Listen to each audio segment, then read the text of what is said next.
Hello guys, good afternoon, may udto.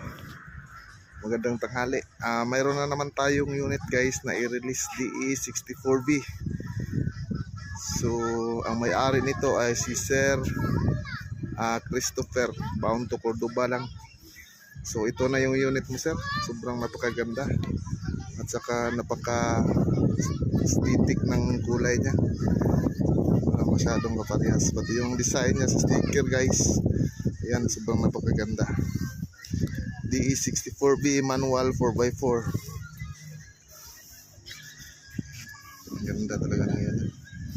So loaded sit up na siya guys. Naka-roof rack, new mags, new tire, decal sticker, naka-tinted. Then rin visor. Then dito sa loob, titingnan natin. Naka-backing chairs na rin siya. Ayan guys. Then yung kilid niya,